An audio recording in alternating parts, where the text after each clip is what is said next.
Hey, yeah, so this is the so welcome everyone for to the first talk of the Equivariant Elliptic Cohomology seminar. Right. So our first speaker is Siddharth Gurumurthy from University of Rochester, and he'll be talking about formal groups and cohomology theories. So Sid, please take it away. Okay. Thanks for inviting me. So, hopefully, this should be a fun seminar. Anyway, right. So, this is the first talk. We're talking about fairly elementary things. So, um, but right, still, stop me at any point if you want me to explain something. I might not be looking at the text chart. So, if someone has a question there, I'd appreciate if someone else maybe alerts me about it. Anyway, so, sorry.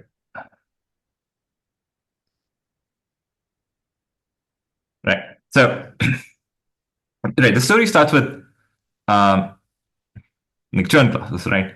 So classically, right, we have these sort of churn classes, um,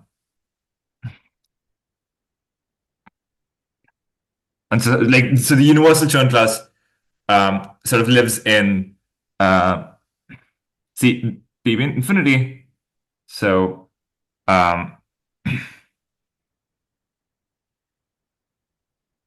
right, I have something like this, and then for the ordinary cohomology, the way churn classes behave. Sorry, right. So they take sort of tensor product of line bundles um, to just sort of the sum at the level of cohomology. And so, right, so the story of formal group sort of uh, was known by, I guess, both like Novikov and Quillen, and maybe some more people at this point. But I guess like the story I've heard about Quillen is that so he sort of expected these churn classes to behave well with sort of all the cohomology theories he was thinking about at that point, like K theory, complex cobordism. But then it was sort of by accident that he figured out like while doing a computation for K theory that or like for a complex cobordism that like churn classes weren't behaving the way he was expecting them to. And so that sort of started the sort of rich theory of formal group laws in this context. And so the right notion of cohomology theory we want is complex oriented. So E um, is a complex oriented cohomology theory.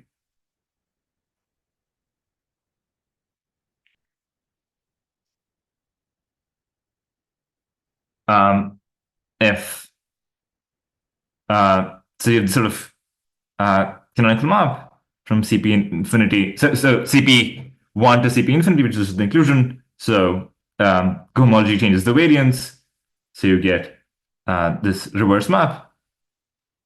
And so you want this map to be surjective.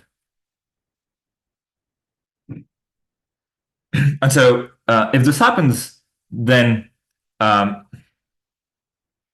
you can get like an isomorphism um, between the sort of the cohomology of CP infinity in this context uh, and the sort of power series ring over the point.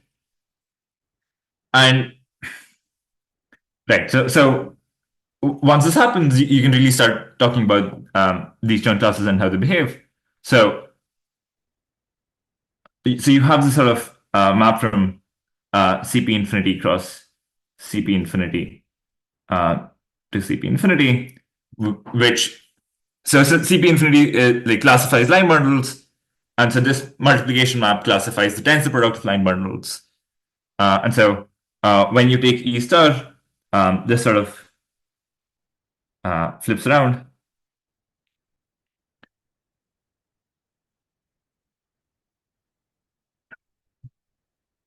So you get mapped the other way now.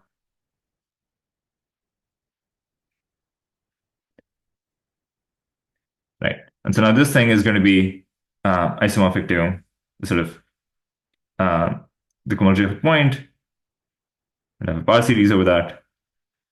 And now this is going to be a power series over sort of two variables.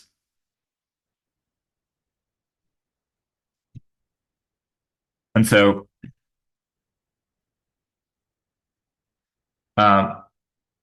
this sort of generator T on the right side goes to a particular power series in two variables, which let's say I'm calling f of xy. And so the point is that this f of xy is going to be a formal group law. And so again, in the context of like Lurie's sort of elliptic cohomology, he doesn't really talk about these complex oriented cohomology theories, but still, so he talks about cohomologies theories which vanish in odd degrees. So these are sort of even cohomology theories. So we have that even sort of implies complex oriented, complex orientable. Yes. So, right. And so this formal group law is going to look like um, some sort of right power series. So sigma ai j, x to the I, y to the j. And so not every power series um, like can be obtained in this form. And so the sort of thing you'd want. So a formal group law. So Fgl over a commutative ring R. So is right a power series into variables. So right, technically this is a commutative one-dimensional formal group law, but we're going to sort of suppress those adjectives, so such that so right, you want this to behave like how a group operation behaves for an abelian group. So you want sort of addition with zero to give you the same thing. You want this to be commutative, and of course, finally, associative. Okay, sorry, that's my scene.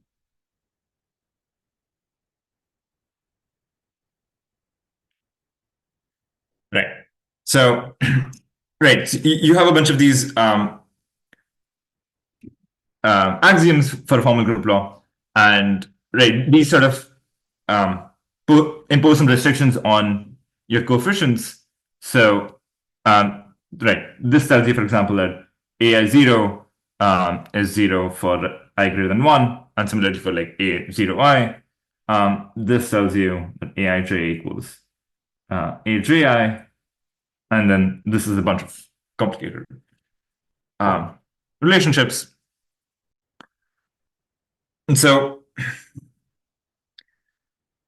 right, the way we want to think of this sort of formal group law is that, well, okay, it's sort of a group structure. Sorry. Right. So this is a group structure on this formal scheme that we have sort of, which is policy is on one variable. And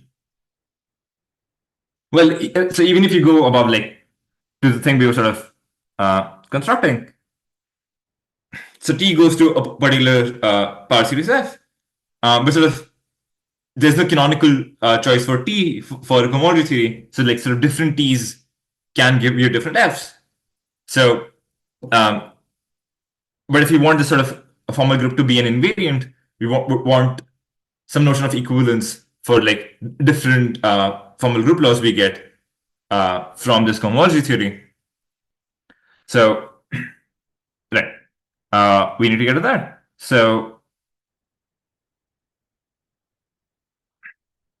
okay, a homomorphism, okay, H. So F to G. So everything is over R is a homomorphism. If sort of H is a let's see, power series in one variable, such that um, right, if you sort of pre-compose on one side and post-compose on the other side, they're equal. So you want this to be tree of h of x, h of y. And so this is going to be an isomorphism. Uh, so let's say if this is like some sort of d1 x. So right, I want it to have no constant term, so it's going to be like d1x plus d2 x squared plus dot dot dot. So it's an iso if d1 is a unit. So and if it's strict iso if d1 is 1. So right, so this notion of isomorphism tells us that like two formal group laws which are isomorphic are basically just like a coordinate change away from each other. And so they represent the same sort of formal group and like are just sort of coordinatizations of the formal group. And so, right, the way you would get these, like a way to get these formal groups or formal group laws is to look at something like an abelian Lie group or a group scheme and sort of look at the identity and at an infinitesimal neighborhood of the identity, look at the multiplication, and that is supposed to give you a formal group or a formal group law. And sort of different charts around the identity give you different coordinatizations, but it's the same underlying formal group. So, right, so an example that's going to be sort of super relevant here is looking at an elliptic curve. And so that has a sort of group structure. And so again, locally the identity, that gives you a formal group. But so, right, before we get into that, some more sort of basic examples. So, right, you have f of xy equals x plus y. So this works over sort of any ring. Right, so this is the additive formal group law. Right. The formal group that it represents is sort of denoted by GA. And so sort of you get this from, let's say, ordinary cohomology. Yes, a bunch of descriptors. Okay, so let me say maybe, right, so this corresponds to HZ. Then you have sort of the multiplicative formal group, which is given by x plus y plus, well, xy, but you can also add like a unit. Right? So this is multiplicative and denoted by, so the formal group that it underlies is denoted by GM. Right, and you get this sort of from KU. Right. Or you could have something like f of xy equals x plus y over 1 plus xy. Right. So right, the first two are just sort of polynomials, but like the third thing is an honest power series. So right, they come in sort of many forms. But like the theory of formal groups is sort of heavily dependent on the ring that you're considering. So,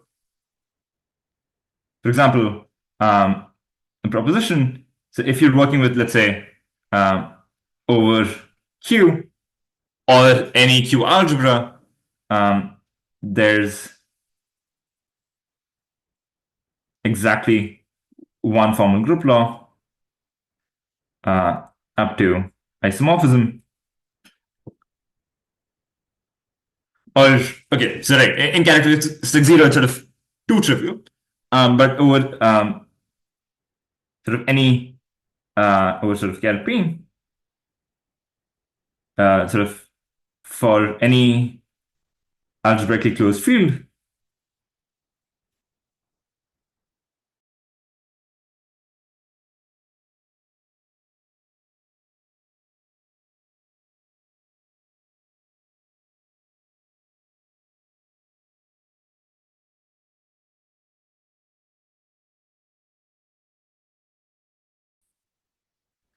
right? And so in the context of cohomology, right? Again, to reiterate the point, um, so like a formal group law.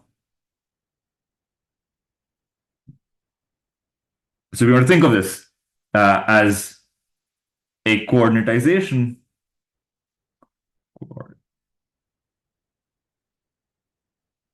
um, of the formal group.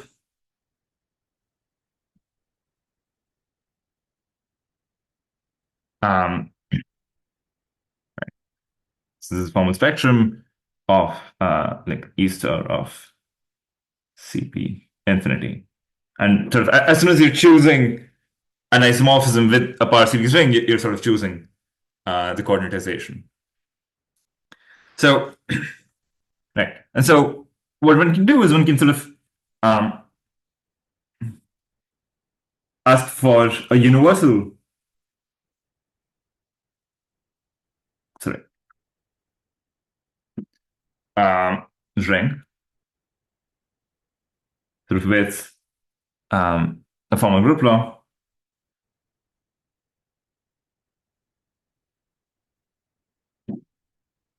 So, right, this is going to look like something like a ring L along with a formal group law such that, so for any ring R and FGLF, sort of, okay, it corresponds to a map from L to R, which sends L to F. And so, right, the point is, so if you think of, you can think of FGL as a functor from rings to sets. So it just takes a ring to its set of formal group laws over it, and it's sort of functorial because you're functorial on the coefficients. And so that's what you care about. Right. And so, right, another way of phrasing this question is FGL representable? Right. And so, right, so the answer is yes, and it's not too hard to construct this ring. So, right, so this is supposed to be universal. So L should just be Z, which is the universal ring, adjoined with sort of all of these formal coefficients Aij. But again, we saw that they had a bunch of relations that we want to quotient by. So this is sort of relations imposed by, right, unitality, commutativity, and associativity. Right?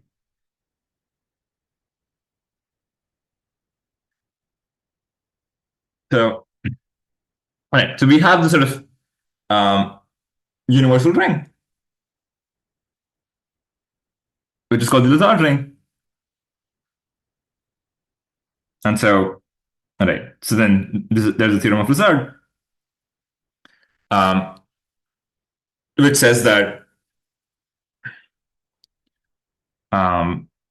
so L is isomorphic to Z adjoint with like a count. It's a polynomial ring with countable variables, which is a somewhat surprising result. So you're saying that after you quotient out by the relations, you have no torsions and no Yeah, well, you have no torsion, and then it comes out to be a nice polynomial ring. So you have these sort of counter-illumination radius bi, and so these are sort of gradings where bi is grade 2i. And so, right, and so this is sort of a critical result that Quillen used, because again, from what I've heard, Novikov also knew some of this theory, but he was crucially not aware of Lazard's theorem. And like Quillen was, so and that helped him when he was developing this theory. And so, right, so going back to the issue of like representability, um, you have that, right. So, okay, so we're saying that, okay, FGL is sort of naturally isomorphic to uh, homomorphisms out of L. And so this is sort of saying, by some abuse notation, this is saying, okay, I'm looking at homomorphisms from like spec R to spec L. Right, but right, so this does not track isomorphisms, and so right, there are a couple of ways to fix this. Um, so right, to fix it, we can look at sort of actions by group schemes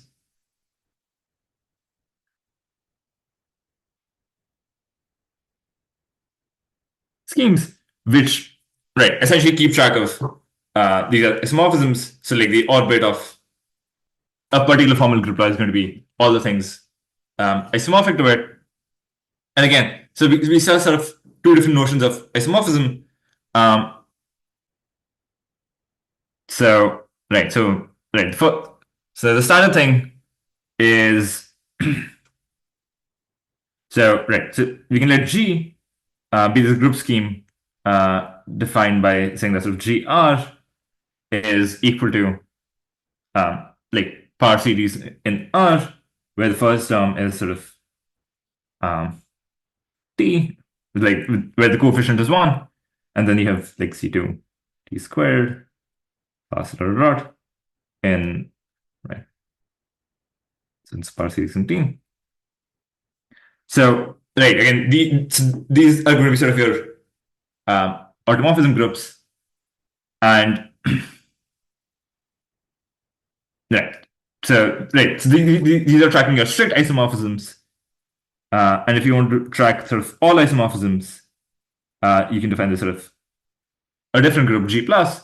So that at ring R, now you have all coefficients in this power series ring. But you also have a further condition where you want C1 to be a unit. So, right, and so we have these sort of two group scheme actions on spec L, right, which are tracking these varying types of isomorphisms, and so we can quotient by both these group schemes. So, and so, right, we get stacks. So,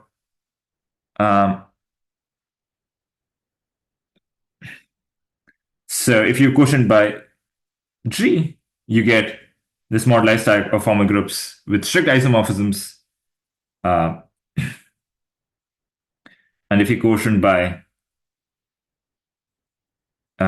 G plus, you get this moduli stack of formal groups. So we're sort of quotienting by like this different coordinatizations. So in some sense, we're trying to capture the formal group itself and not the formal group law. But again, this is still not completely true, because you can have formal groups that don't have like a global coordinate generalization. So not every formal group comes from a formal group law. Uh, and sorry, um, right. And so really, and so that only happens when sort of your Lie algebra for your formal group is trivial. So, or like trivialized. Uh, and so this thing is really, so MFG is really the moduli stack of formal groups with like trivial Lie algebras. Okay. So, right. So, right. Like that's sort of one way to keep track of these isomorphisms. Classically, I guess, I don't know, back in the 70s, people looked at sort of half algebroids, sorry, and their comodules, which is basically sort of doing everything dually. Um, but right, right, we'll come back to this later. But let's go back to see how um, like formal group laws interact with cohomology theories. So,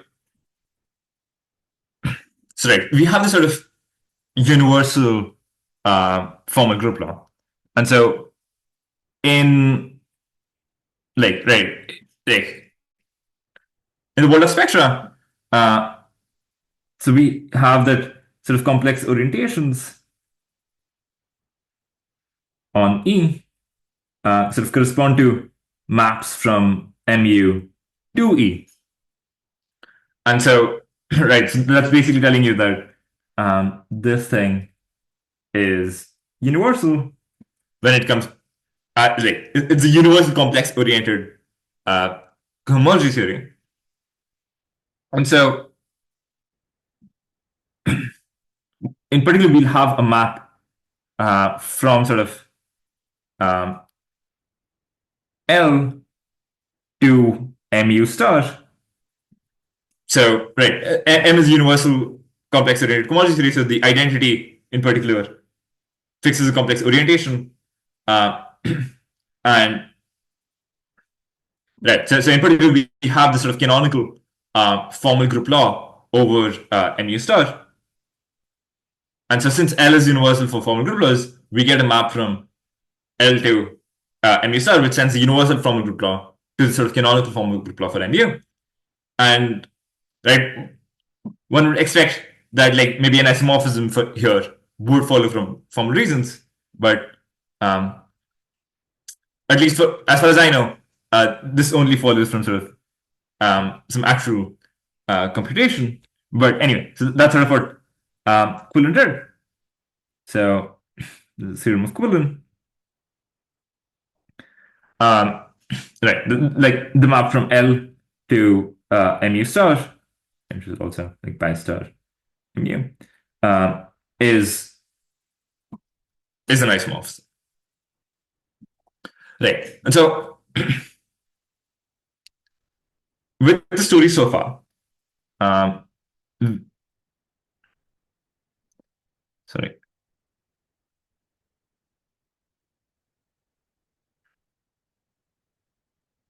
sorry. Right. So the story so far, we've taken a complex oriented cohomology theory, so which is a map from NBM, and we've given a formal group law.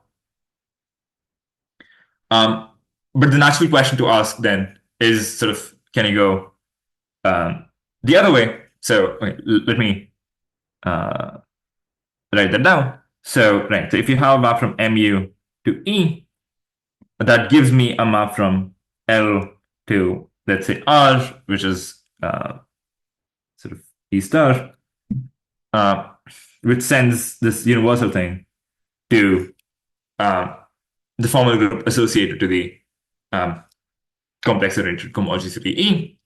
And so, right, for the other way, you start with a ring R and a formal group F.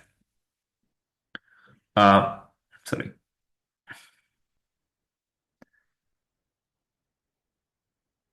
you start with a ring R and form a group F.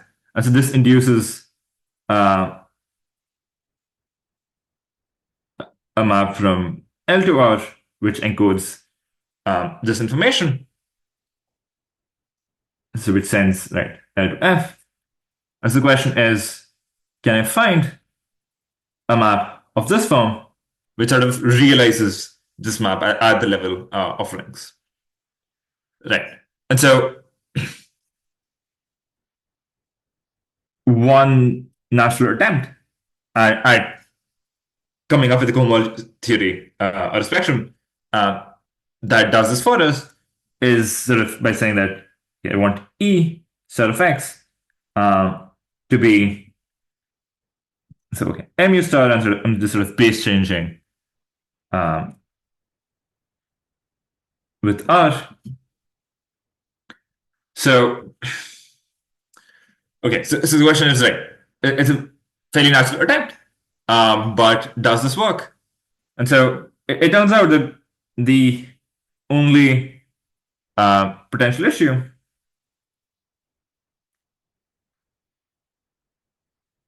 is sort of exactness.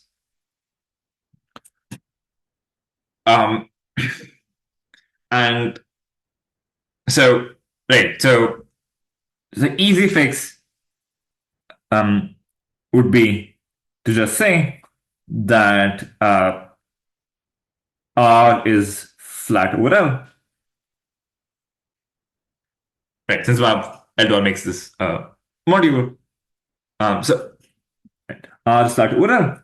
I mean, this works, but sort of L is large, so this is sort of a very strong condition.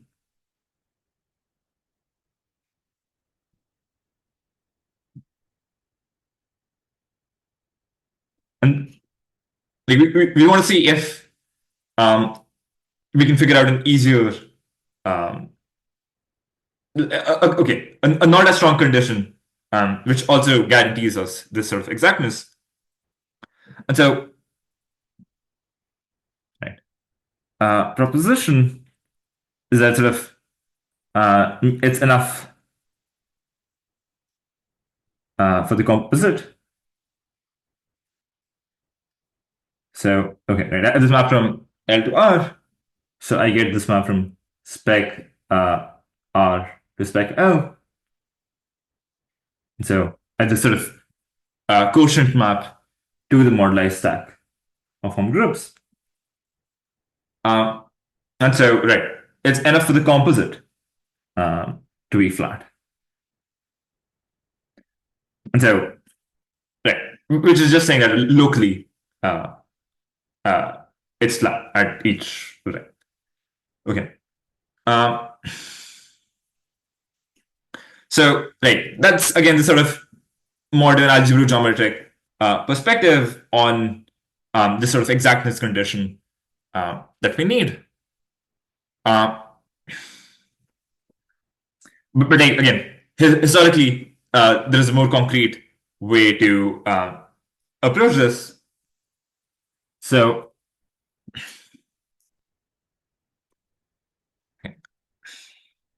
okay, I guess I need a small digression before I head there. So,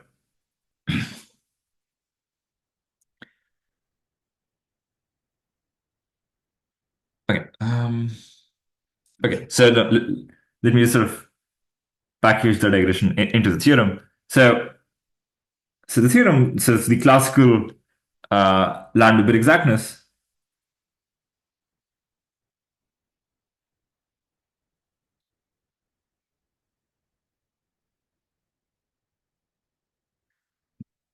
uh, says that, okay, so suppose right, I have a ring R this ring with F, a formal group law.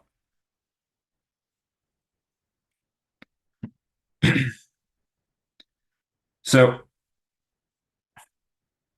okay, I guess right. I need the intermediary definition. So, I have this sort of ideal IPN, which is sort of given by generated by P, then V1 to Vn. And so these are the invariant ideals of L. And so, okay, so what does that mean? So right, effectively, we have this sort of half algebroid, which I've not talked about too much, given by sort of mu star and mu star mu. And so an invariant ideal there is just a sub co-module. Right. And so we have these invariant ideals. And so where do these VIs come from? So these VIs are sort of like universal leading coefficients. Or like, I don't know, I guess here it should be like a trailing coefficient. Okay, yeah. A universal leading coefficient for sort of the P series. So the P series of like formal group law is, so we're going to think of like f of xy is the sum of fx plus y, and the P series of f is supposed to capture x plus x plus x P many times. And so that's going to have a minimal term. So the first term of that is going to look like some coefficient times x to the p to the n. And so then sort of Vn corresponds to the coefficient there. Right. And so, so we have these sort of invariant ideals of L generated by things of this form. Okay, then the actual theorem says that okay, so the pair sort of RF is Landweber exact. So what I mean by that is just that the corresponding map, eta from spec R to MF G is flat.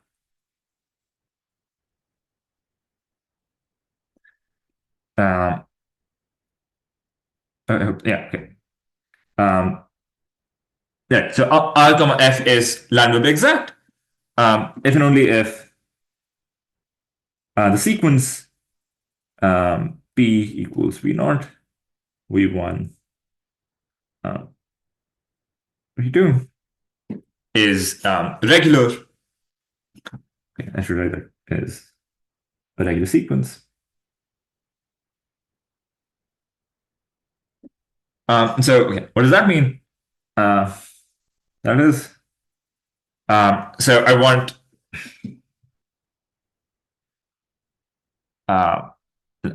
sort of M mod. So, okay, sorry, I want V naught to be not a zero divisor.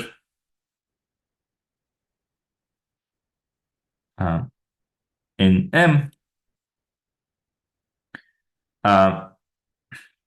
Then I want V1 to be not a zero divisor in M mod V naught M. I want V2 to not be a zero divisor in M mod V naught, comma V1 M, and so on and so forth. Right, so that gives us a more concrete and practical approach to figure out when you can sort of go from a ring with a formal group law to a cohomology theory that does what you want. So, technically, we've just figured out how to get like a homology theory from sort of this data, sort of using this sort of base change tensoring business. But the point is that sort of, and so the usual issue that happens when you're trying to realize a homology theory as a spectrum is the existence of like phantom maps. But sort of in this context, like so when things are lined up exact, like you don't have this issue with phantom maps, and so a homology theory can be directly interpreted as a spectrum. Right. Uh, okay, so we have all of that. So time for some examples.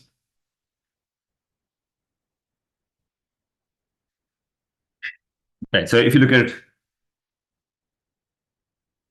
okay, so if your ring is sort of Z adjoined with um, a variable which is invertible, and if F is uh, sort of x plus y plus sort of beta xy, then the cohomology theory you get. So E is just sort of KQ. Uh, okay, and so right, that's a formal group law we've seen earlier. The other thing we saw uh, earlier was sort of, let's say R is Z, and then F of xy equals x plus y, which you might expect to give you at Z. But the issue is that this is a non-example, and so like this is not Landweber exact. And so in particular, in this case, your V1s onward will just be zero, and so they are in fact zero divisors. Right. So okay, it doesn't work for R, but if you just sort of replace Z with Q and still have sort of the same formal group law,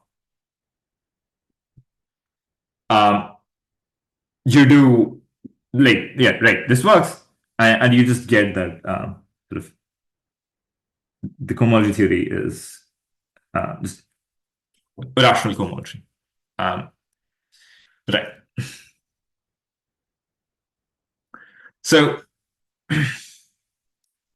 okay, right. So that's the basic setup of right how formal groups work with cohomology theories, how to go forward and backwards and so on.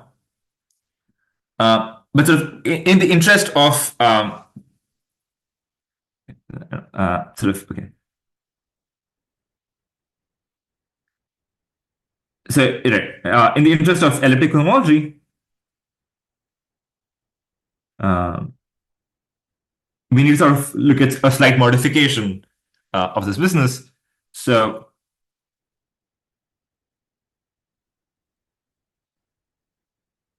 we can define so MP. Well, okay, I guess I don't want to define MP. Let me define something else right now. So I say that E is like even periodic if of one sort of pi I. So right, E is a ring spectrum. Okay. So I should say ring spectrum. So if pi I of E is zero for I odd, right, and when sort of I is even, I want some sort of weak periodicity. So I want sort of E2 of a point tensor with E of a point. So right, I want to basically get En plus 2 from En and E2. So I have this map to En plus 2 of a point, which I want to be an isomorphism. Right. And so, right, as an example, so MP So this is periodic complex cobordism. So, right, essentially you're just sort of forcing mu to be periodic by just sort of squishing the degrees together. So, like, for example, you have like mp of 0 is the same thing as like mu with all the even degrees. Right. And so you can run like similar machinery, right? So you can again look at sort of, let's say you have a ring R, um, okay, again, like with like a formal group law attached and so on. So you can define sort of ER star of X as again like a homology theory to be sort of mu star of X tensored with um, sort of R now with the sort of adjoined with beta. And so right, this is again just going to be sort of MP star of X tensored with R over L. Right. So you have this, right? You can again have the similar construction with MP instead of MU. And um, so okay, let me see what I'm saying here. And so what's happening here is that if you look at the co-module, sorry, the Hopf algebraic given by like sort of mu and like mu star mu, the the the stack you're going to get is going to be the moduli stack of formal group laws with strict isomorphisms. And sort of if you do the same story with I think MP, you actually get the moduli stack of formal group laws with all isomorphisms. And like in particular, like if you do Landweber exactness using uh, this sort of periodic cohomology, you can even get sort of a nice result about what the image of this thing is. So, okay, theorem. So let C be the category of like right things that look like R and like eta. So where okay, so like eta is a formal group over R. Right, then I have the sort of right sort of then the sort of ER construction is wait, wait, I think it's fully faithful, right? Let me quickly check.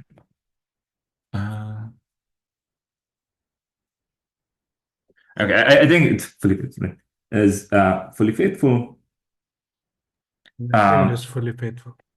Right, right. So it's fully faithful sort of into the category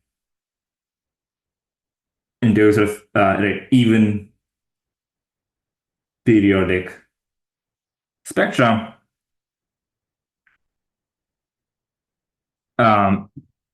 Okay, I guess I want a further condition with sort of the map from pi naught of E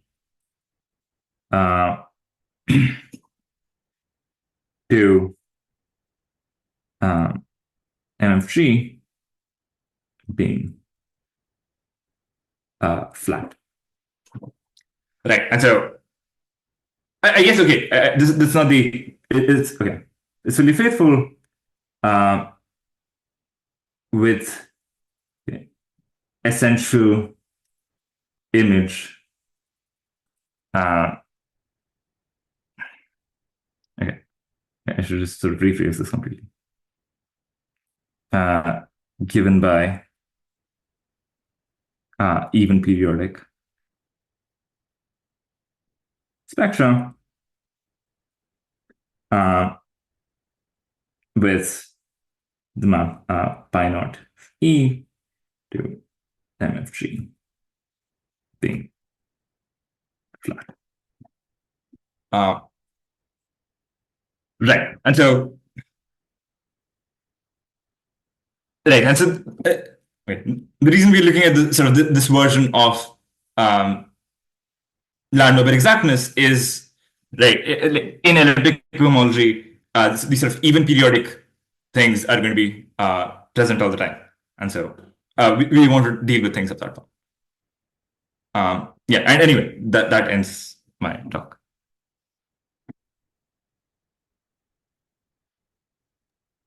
Let's thank our speaker first, and then I think we are open to questions. Yeah.